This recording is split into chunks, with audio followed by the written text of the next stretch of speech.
Avec Nicolas Dos, ce matin, on reparle de ce recul du chômage en 2018, globalement, donc moins 1,5%.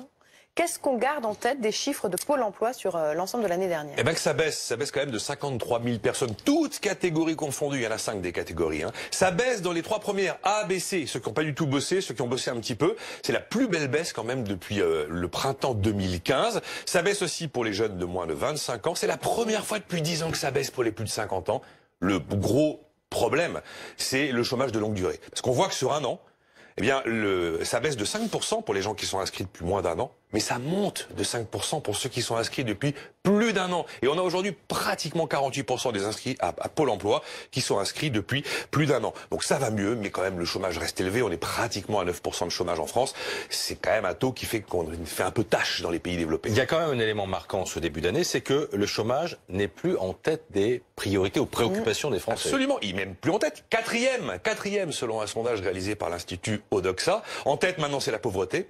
Ensuite, le pouvoir d'achat d'abord, la pauvreté et les impôts. Et effectivement, quatrième c'est le chômage. Alors explication, en fait, vous prenez les revendications, vous prenez tous les cahiers de doléances, nulle part on vous parle d'emploi, nulle part on vous parle de lutte contre le chômage. Non, on vous parle que de pouvoir d'achat, voilà.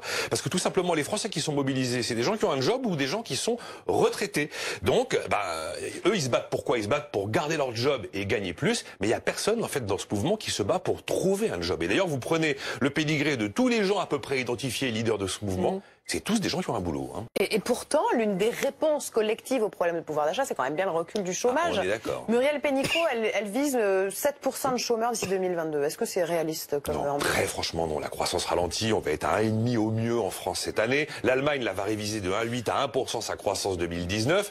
Et puis ce mouvement social, mine de rien, il va provoquer des faillites. On les a pas encore toutes vues, mais elles vont arriver. Il y a quand même des raisons de penser que ça va reculer, sans doute pas à 7%. C'est d'abord qu'on a des créations d'emplois qui restent positives. On a aussi une population active un peu moins dynamique, donc c'est un peu moins compliqué. Et puis les intentions d'embauche sont là. Le problème, c'est que les patrons vous disent, on a envie d'embaucher, mais on trouve pas les gens dont on a véritablement besoin.